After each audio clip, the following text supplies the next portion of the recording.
Hey, what is up guys? Today we're going to be talking about a short I recently made and the editing process that it took for me to get the look that I got. And included in this, I'm going to be talking about one of the main tools that I used, and that is Dehancer.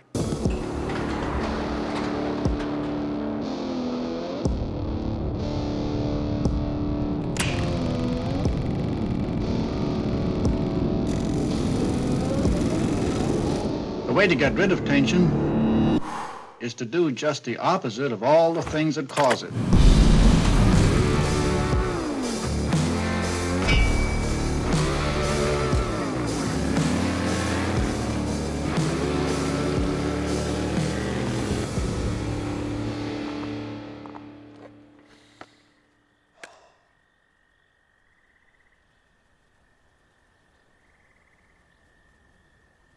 Now, I am not paid by Dehancer, but I do want to disclose that they did give me a copy of the software. So I'm going to talk about the color grading first. I primarily used the tool Dehancer and the Z-Log conversion tool. Now, I had to record this on a Mac, which I do not own a Mac, so I didn't want to set up my whole YouTube setup while using somebody else's computer, so I just recorded my screen while I did this.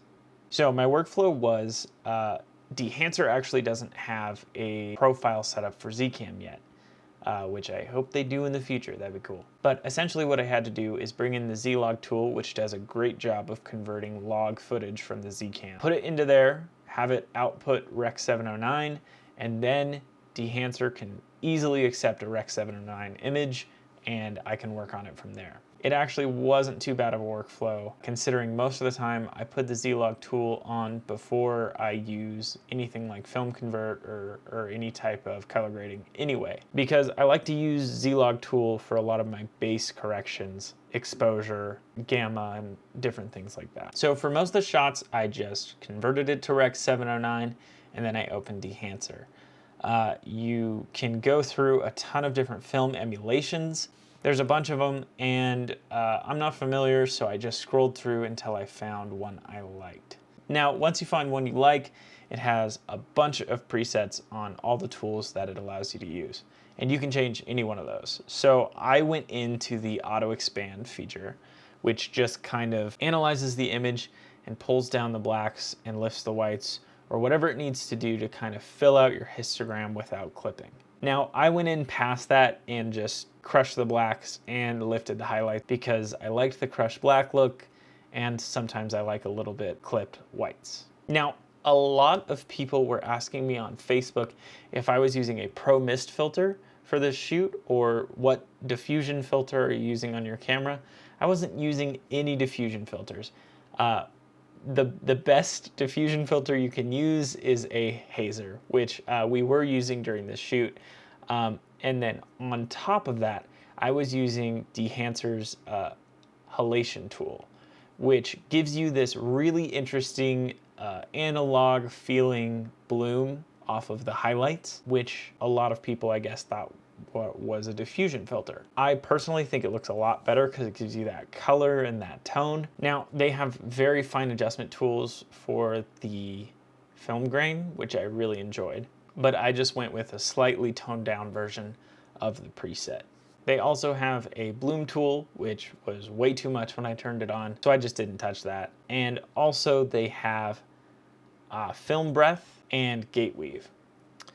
Now, what those things do, film breath essentially is just emulating the inconsistencies in the emulsion of film negatives, and each frame is just kind of a little bit of a different exposure. Gate weave is a similar thing.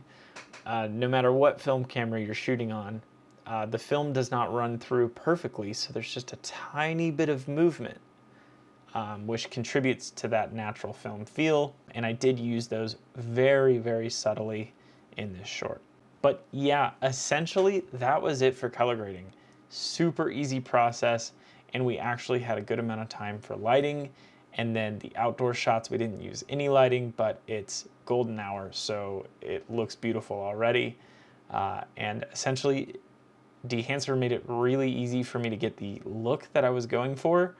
Now that might not be the look you're going for because it's a film emulation software, so it's specifically trying not to be perfect. You know, it's giving you that interesting color look. It's giving you that film grain, that halation, and that little bit of distortion that real film gives you. So it might not be great for commercial gigs. It might not be great for everything, but for what I do, I really like it. I was already considering switching to Mac soon, but this may have moved my time frame for that up quite a bit because, again, you can't use it on PC, and that's what I edit at home with. So that is color grading. Now let's move on to the cut and some sound design. All right, let's get into it. All right, so we had a lot of footage from this, or at least I had a lot of footage. And there was a lot of it that I didn't want to use. So I had to sort through a ton of these shots, which were really good, and try and make something that felt really solid and really short. So let's watch, and I'll be pausing constantly. So the song that I used, I actually only liked this bit at the beginning and this bit at the end that are like this part right here. Here, I'll just solo it and play it. You know, I like those big hits on the bass drum so I can make my cutting life really easy and just cut on the beat. You know, it works, okay? A lot of people say it's a cop-out. Yeah, but it works. So cut on the beat if you want to. Who cares? All right, so he's opening the garage. Got a shot I really liked. Oh, by the way, this isn't color graded because yeah, you saw, I already talked about it. I'm on my PC, this isn't color graded. We're just looking at the edit. Don't get distracted by any good color. Not here. Okay.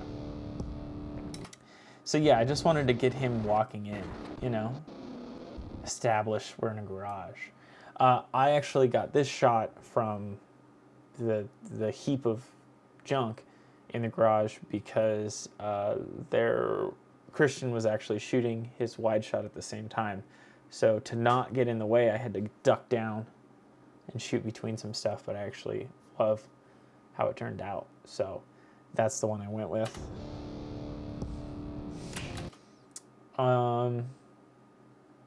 Just turn on the grinder. Again, this whole beginning clip is just establishing that he's like working on something.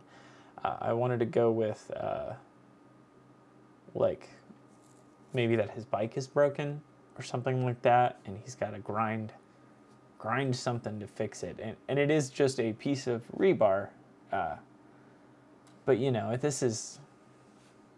I'm just shooting for fun. You know, it's not a movie. No one's gonna be like, oh, that's rebar.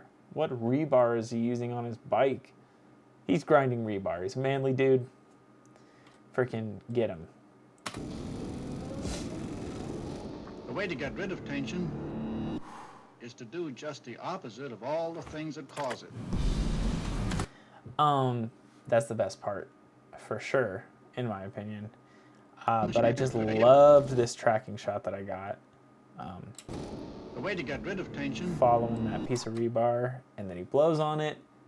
Again, it wasn't even hot. I don't know why he blew on it. But just that contrast where I can drop out the music. I got really lucky. I found that old clip, the old-timey guy saying this. It's probably from a commercial from like the 30s or 40s or something. To get rid of tension is to do just the opposite of all the things that cause it. And then those clips, the jumping on the bike and turning the key. I wanted to find moments that could be quick enough to have a sound effect as like a beat. So like if you listen, it's not perfect, but if you'll listen, it's like all the things boom, that cause boom, and then start. And then we bring into the high point of the song. So like the real kickoff of the electric guitar and stuff. Kind of gives you that hype moment. Let me pull up the all of the sound effects. We're gonna solo a few of these so you can hear them. Just mute the song. Let's just watch it right there muted real quick. Is to do just the opposite of all the things that cause it. Yeah, so really simple sound effects, honestly.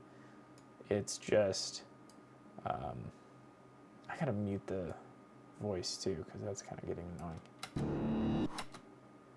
I think it's this one. Yeah, okay. So I'm getting a lot of my sounds from Epidemic Sound. It's a really easy way to find a huge sound library, and it's not too expensive. But yeah, that is what I'm getting a lot of these sound effects from. Some of them I record myself, and some of them are from in-camera shots. So that is where most of these are from. And then I have a sound library of my own that I use sometimes too, but not as much. So right here for this whole beginning portion, the build-up, I actually used a riser, this one right here. And then I used the grinder sound. This is just a grinder I found on Epidemic. I have that turning on and ramping up. Also motivating the riser, so there's actual justification for it. So that's in there, which I really like. There he's grinding, pulls it off. So the resolution of that riser, I cut it off before the sound effect had that time to drop or whatever, and I used the sound of a guy blowing as the drop of the riser, so you can pull out that music and get that contrast. And then I use sound effects as a beat to try to pull the music back in. So the music on both ends of this point of contrast is motivated by sound effects, which is why I think it looks, or why I think it works right. And then you have this, here I'll solo this. You've got the guy talking. The way to get rid of tension is to do just the opposite of all the things that cause it. Now it's not timed like that, but with all the other sound effects like the riser and the music, it needed to be split up just so you can understand what he's saying, because he's got that old-timey voice. You kind of can't hear it.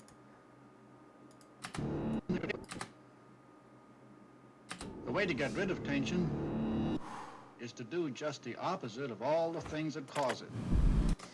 And you're also splitting it so that that riser has the that little section of audio to come to a crescendo and then drop out. So that's another reason I split the little voice talking. For the motorcycle, it's just I found motorcycle sounds online. I don't know. I think it's, the bike kind of sounded like that in the day of, but you know, a motorcycle is going to blow out your mic unless you're strictly prepared for it. So I didn't have any usable audio from that day.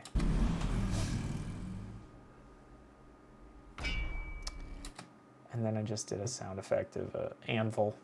Easy. More motorcycle sounds, and I left them in because I kind of want to imply that this is from before he was writing, so he was thinking about it. And then also the engine and the grinder can kind of like play off each other. They're both engines, I think. I know the grinder's electric, but you know, it's spinning.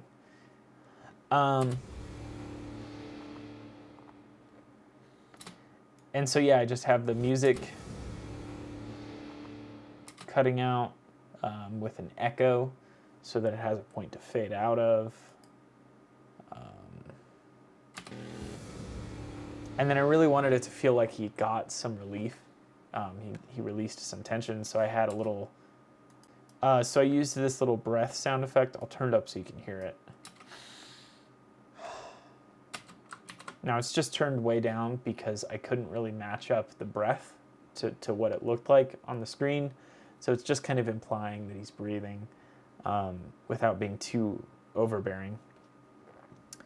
And then actually the helmet sound effect is faked as well, and that is a kid taking off a hockey helmet, I think. And I dropped that on in where I thought would be the right spot.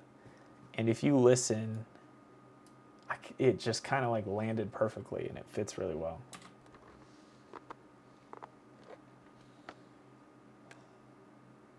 So that was super cool. And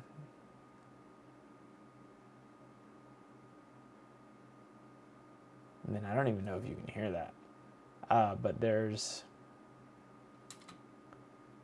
just like natural, like ambient field sounds for the end to imply like peace, like he's gotten peace a little bit.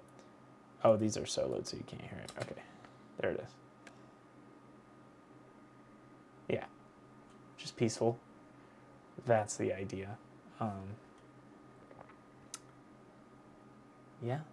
And then I cut the video before the audio because I don't want it to be jarring. So like that piece, I want the video to be gone and a little bit of the sound effect to be left over so that you as the viewer kind of feel at peace. It's probably really dumb, but I think it works on me. So, you know, maybe it works on other people. But yeah, that's kind of a breakdown of the edit and the sound effects. So anyway, guys, that was a breakdown of some of the sound design and some of the basic editing. I hope you liked that video. Let me know if you have any questions. I'll be in the comments answering. And yeah, see you never.